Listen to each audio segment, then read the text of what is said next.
Esther here with a video that I've been meaning to make for quite some time now about a deck that I just find completely fascinating, but I wanted to have kind of time and space and mental, kind of the mental framing to really do it justice, at least in a initial video about it. The deck I'm talking about is by Tarot by Seven, 7 stars, the brilliant creator behind two of my all-time favorite decks, the Deck of the Bastard, which is kind of a vintage mashup of the Waite-Smith Tarot and a couple of 19th century decks, and then her fabulous revamping of the 1491 Solabusca Tarot in what she calls the Solabusca Revisited.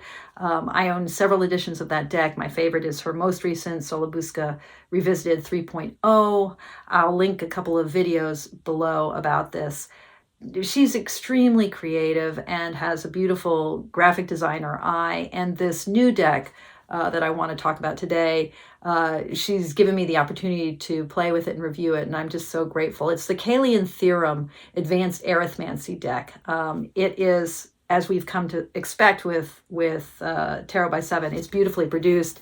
I love the kind of almost like malachite kind of stone green and this sort of burnished sort of sense of a kind of relief work on the back of the decks. They're in that yummy linen that I think is the Make Playing Cards standard linen deck, which means that they're fabulous to play with. They're wonderful to shuffle, and these are bridge sized, which is just so convenient, so delightful.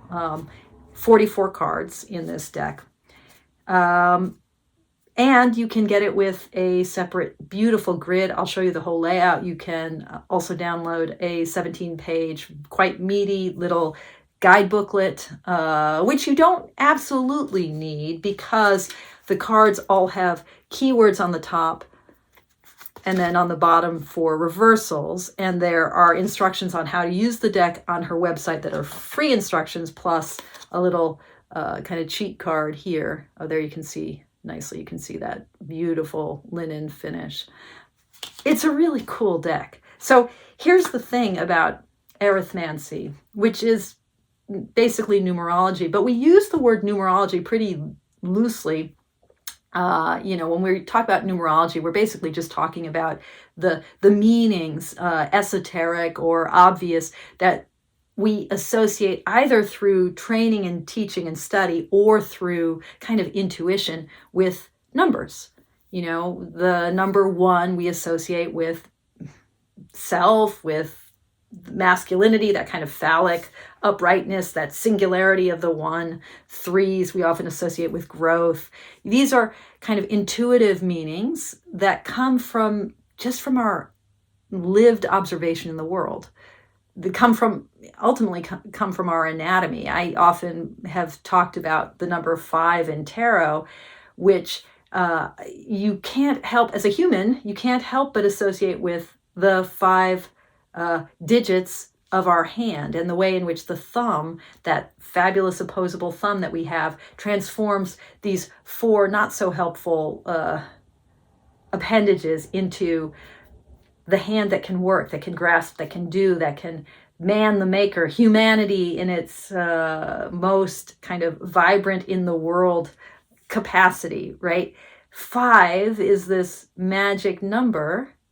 It informs Western alchemical tradition, the quintessence, the 5th essence, the 4 classical elements.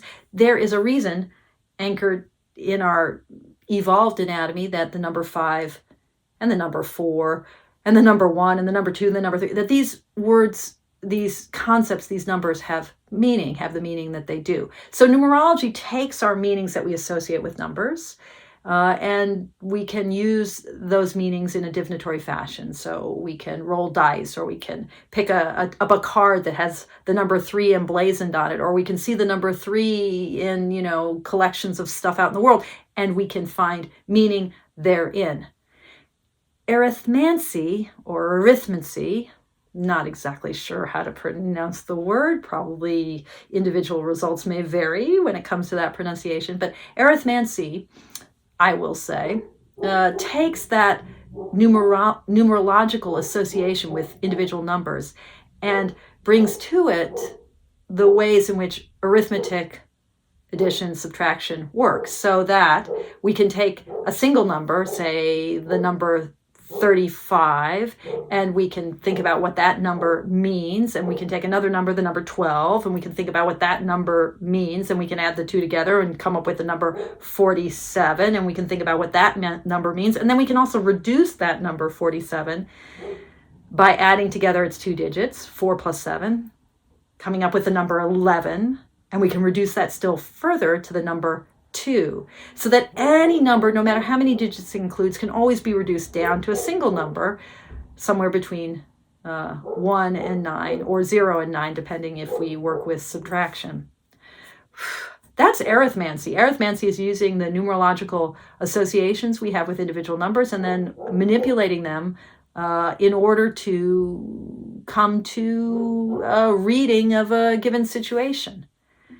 Now, side historical note here, the reason we can do arithmancy is because we are working with Hindu Arabic numerals, with those single digit numbers, 0, 1, 2, 3. Actually, this is probably backwards because I'm filming 3, 4.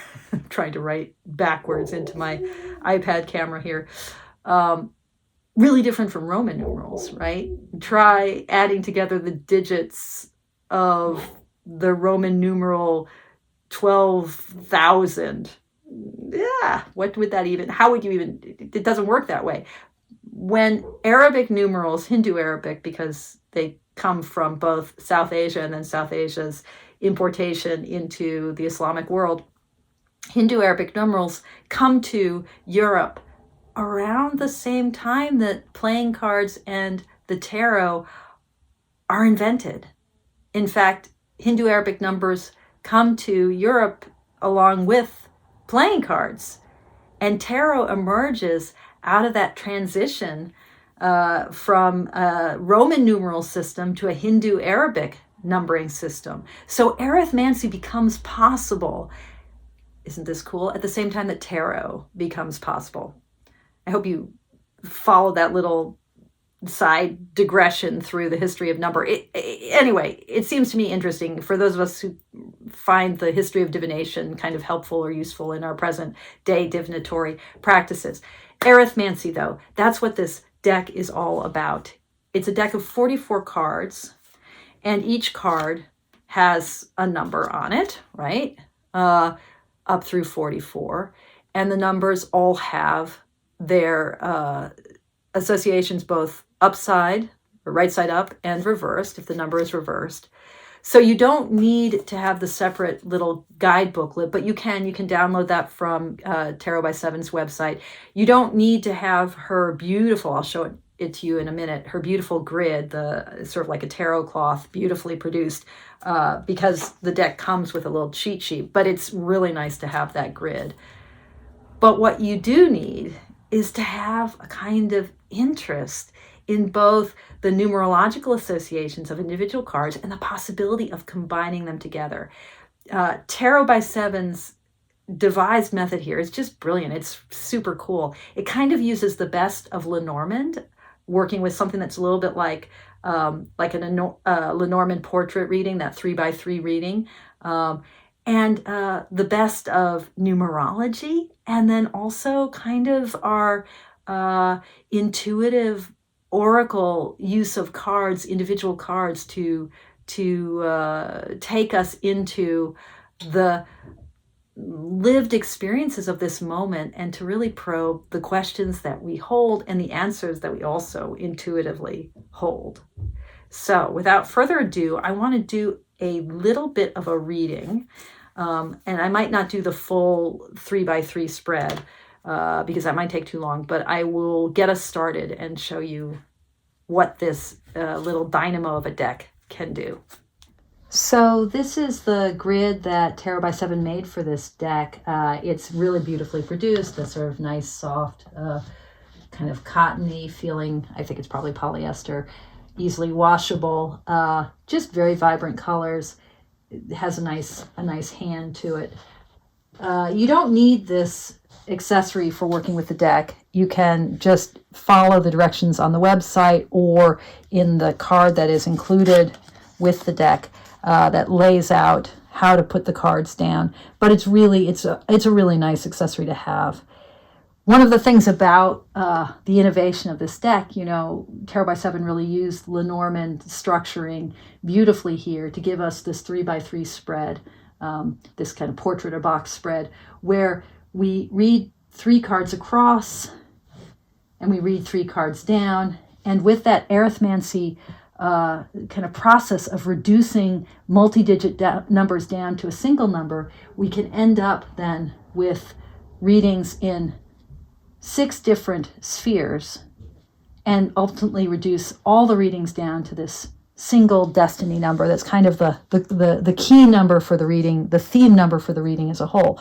So we can use this deck in a very complex way to assess a given moment, a given decision. The structuring that she's recommending is to think about the 3x3 as past, present, and future. And then the lines across being about the physical health register, love relationships, career/money, and the down lines being mental health, family, inheritance, and environment or place.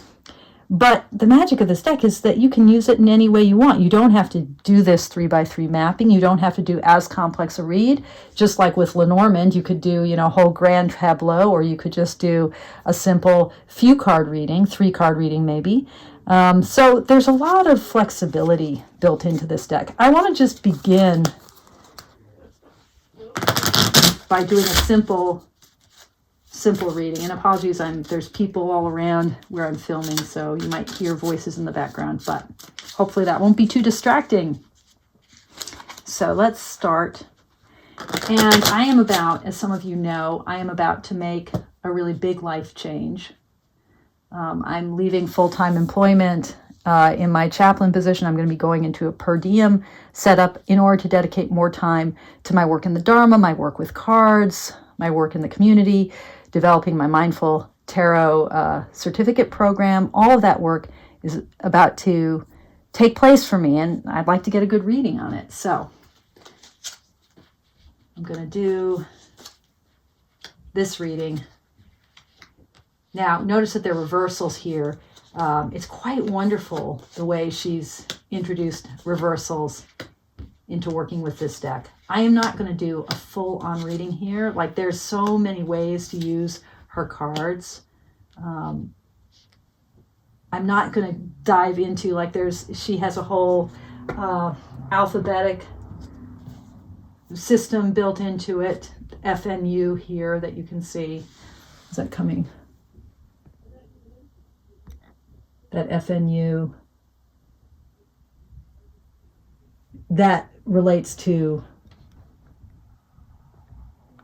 the way she uses the alphabet with the numbers. You can dive into the Kaylean Theorem work really deep, or you can stay quite on the surface. That's one of the nice things about this deck. And I'm not usually a huge fan of having keywords on cards, but for a deck like this, it's super helpful because it allows you to dip your toe in or to dive all the way in. And, it's up to you. So, reversals here. 26, right? This is a 26. But the thing about this card is it has both a reversal meaning, right? So 26, ruin, bad advice, endings, disaster, loss. It's sort of the Tower card in this deck. However, right, because it was reversed, we also, as we read it across, we treat it as a negative number. So reversals both affect the meaning of individual cards and then also affect that arithmetic system of reduction of multi-digits to a single digit, which is super, super cool. So if I'm wanting to think about physical health, how's my physical health impacting this decision? In the past, ruin, bad advice, endings, disaster, loss. So, I immediately think about this in terms of the migraines that I've had associated with stressors in my job. I have a lifelong history of migraines. They've been worse since I've been a healthcare chaplain working during a global pandemic. I shouldn't laugh, but if you're going to switch your career into healthcare, why not do it in time for a pandemic? Just saying. Great timing, as always, Esty. Okay, so in the past, this sort of in my physical health, I've had some struggle. I've had the sort of towery 26 moment of loss, and I wouldn't call it ruin, but I would say this relates to migraines. In my present, I have 5. Again, we're talking about physical health. The number 5 reversed: restless, impatient, nervous, changeable, careless. Yeah, I think we're in the realm of what it feels like right now. I'm having some insomnia. I'm just clearly in a state of high alert. I mean, I'm in the middle of a big change in my life. So yes, I would say there's some the way she reads a 5 here, which right side up is about adventure and about kind of versatility and the intellect. I love this Vitruvian Man illustration for the 5, but inverted, a sense of nervousness and restlessness. Yes, I associate that with how things are for me physically, energetically right now in this moment of move. And then moving into the future, how is this going to impact my health? Well, we have a right side up card, which is great possibilities, but with great difficulties. There will be challenges. Yes, I'm about to be self-employed primarily. So at the level of my body, at the level of my physical functioning, number 28 seems pretty good. Now I want to add these numbers together to get my core number for physical health. So I've got 2 negative numbers, 26 and 5. That's 31. And I'm going to end up then with a negative 31 plus 28, right? So we have negative 3. So what she says about negative core numbers is we treat them like a reversal. So that's a reversal of 3 as my core number for physical health. So it's a reversed 3. See how much information we get from this? And I'm just going to remind myself what 3 is in her deck. I think of 3s as growth, but she thinks of 3 as potentially scattered, withdrawn, moody, pessimistic, prone to exaggeration or loose talk. The 3 for her refers to male winner mentality, a kind of one-man army. So it's a real sort of strong, vigorous, like, I can do it, in a kind of masculine, empowered way. And so then the inverse of that might be a kind of naivete, she says. So my physical health, I have to be careful. I think the way I would interpret this, given where we are, is that, the kind of migraine, not feeling well in the past, I actually adjusted my schedule when my migraines started acting up, and I went from 5 days a week to 4 days a week. But then, as I'm making the move now, this kind of restlessness and nervousness, this kind of insomnia, kind of just too much energy as I'm moving into this move. As the transition happens, the future, maybe that energy doesn't really have anywhere to go. My core card for physical health might be a kind of cautionary note about how to use this new burst of energy that the 28 represents. Great possibilities, but with great difficulties. So now we've just read this column all the way across, ended up with a negative 3 for my core card here. Love relationships. So how is this going to affect my marriage? Again, the big question I'm talking about is this move. I'm shifting from full-time employment to being self-employed, diving full into my Dharma teaching and my work in tarot. So here we have my past. So how has my marriage been affected by what I've been in? My past, a 40, this sort of sense of security and pragmatism, and kind of way I think that both my husband and I have been living very, very safely. And my husband would say my decision to go from working in one institution, namely higher ed, the university I was working at, to another institution. He thought that was a very conservative choice. He was actually kind of critical of it. He's like, just go out there, just do your thing. You don't need to do your thing within an institutional setting. So this might have to do with some of the pragmatism and the sense of security, which for my marriage, although that seems like it's a positive thing, is not something my husband really encouraged. He's a lot more, I think, adventurous than I am. So now that I've made the plunge and I'm given notice and I'm leaving full-time employment, 21. How is this affecting my marriage? Honors, victory, success, creatively resolves conflicts. Yeah, my husband thinks it's great, you know. Crown of the, what does that say?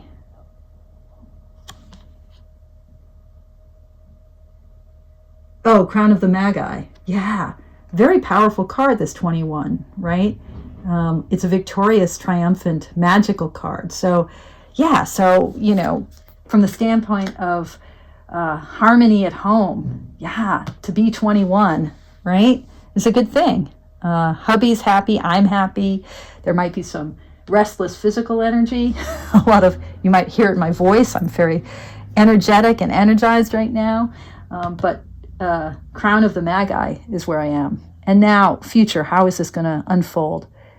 Number 33, boy, master teacher. I mean, this seems pretty darn auspicious. So in terms of what my husband and I together, what we realize in our marriage, for me, this is super powerful because, you know, what really, I think when we got married now 22 years ago, we really hoped that, like, part of our wedding vow was that each of us pursuing our own growth individually is also tied to what collectively we're able to achieve, and ways in which our home and our lives create a compassionate and inviting space. Our home becomes a hearth for friends, for family, for the community, that together our growth individually becomes really a force for compassion and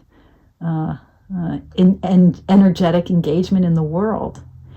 So this 33 does suggest that the move I'm making will be good for the ways in which my husband and I do hope to provide a real home, not just for ourselves, but for others, and to really make a difference in the world together. I don't know if that makes sense. But anyway, 33 seems pretty darn auspicious. Cool. So now, core number. Again, here it was -3. Here, 40 plus 21 is 61, plus 33, 94, right? 9 plus 4 is, am I doing the math right? I'm on camera, who knows? 94 plus 9 plus 4 is 13, 1 plus 3 is 4. 4. Well, 4 is a number that I'm very familiar with in tarot, but what is it in the Kaylean Theorem system? 4 offers more down-to-earth advancement, like a tree, well-rooted, responsible, practical, industrious, conservative values, dependable, loyal, stable. Yeah, I think that's stability. I mean, that's how I think of a 4. So, good news for the marriage, right? This is all good. And now, career, money. Oh, that's the kicker, right? I'm talking about getting self-employed. Let me just square up this camera again. Apologies for this. My tripod setting isn't quite so perfect, but thanks for bearing with it. Okay, so where are we now here? So career, money in the past, 13, well, we all know about the number 13, and inverted karmic death, so like the 13th trump in tarot, obstacles, frustration. Yeah, I would say, career-wise, money-wise, I'm not too worried. I've been very, very fortunate financially. I've never been, knock wood, I've never been unemployed, except now I am, or will be, but not by fault, only by choice.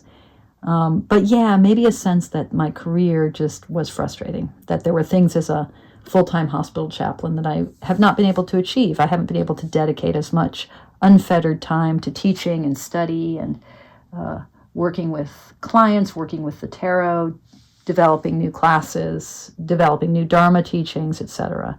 So frustration for sure, career-wise. Present, having made the plunge. 2, loving, partner, sensitivity, harmony, kind, cooperative. Yeah, okay. 2 is a happy place.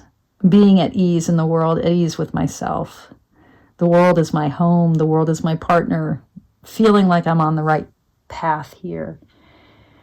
And then 25, future. Well, I've got another reverse card here. Tough life lessons, obstacles, unfairness. Wah, wah.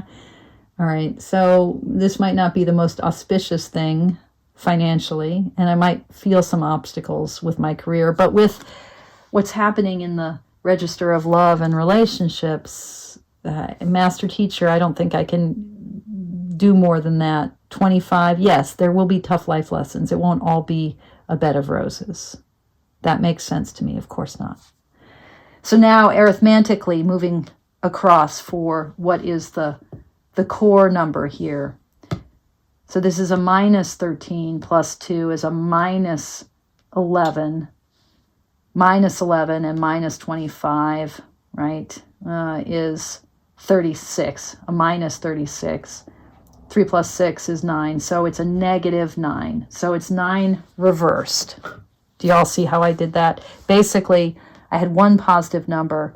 When you add up 2 negative numbers, you just get a larger negative number. So 13 plus 25, another way of doing this, 13 plus 25 is 38, 36. Negative 36 plus positive 2. Wait, no, sorry. Negative 38 plus positive 2 is a positive negative 36, which is minus 3 plus 6, minus 9. As I explain it, I'm probably making it sound more complicated. You don't have to be good at math. You just have to remember that negative numbers added to negative numbers just produce larger negative numbers. And that when you end up with a negative number, it's just the reverse of the core number itself. So we have a number 9, but reversed. Codependent, impulsive, overthinking, procrastination, loss, grief. So it sounds like and this is not so awesome, but my core number has to do with loss and grief. So there is going to be some grief with the career money situation. That seems sucky, but what can you do? It is what it is. So now I could add all of these up and all of these up to get to a destiny number. And there's a way to do that. I could also do the rows going down to get at mental health, family inheritance. So, what does generational understandings, what does that bring to the party? To think about environment, right? I'm not going to do that now on camera because, this is already quite in depth. But just to give you a sense of the capacity here and the ways in which, if I wanted to, I could just do a single reading. Like here's my Kappa reading, the number 18. Confident, charitable, worldly, humanitarian, hardworking, justice. So I could also just pick a card to be the capping reading here and have that be where I end up. Or I could just do a 3-card reading. I could do a past, present, future reading. I could do a version of what I use in tarot, 3-card readings that are sort of, I call them my chariot spread, where I have, like with the chariot card in the Waitsmith, in any deck's traditional imagery, the 2 differently colored or valued horses or sphinxes, and then the charioteer. So you get like 2 aspects of the same issue, and then the resolving aspect. I could really do any spread I wanted. I don't have to use the deck according to this 3x3 spread. But however I play with it, what is magical about this deck is the way, I would say 3 things. The way that we can just read the number, right? And say, okay, well, what is the meaning of 18 in this system? Or, for me, 18, coming, from my Jewish heritage, I think of 18 as the Hebrew letter Chai, which means life. So 18 is a very auspicious number for me. Or I could think about 18 in terms of the 18th trump in tarot. I could think about the moon. Or I could use, you know, I can use 7 by 7 tarot by 7. There we go. 7 stars or tarot by 7. I could use her meanings. So I can just talk about the meaning of the number, right? I can then add up digits and end up with, as I've been doing here, multiple cards, reading them into a single number, right?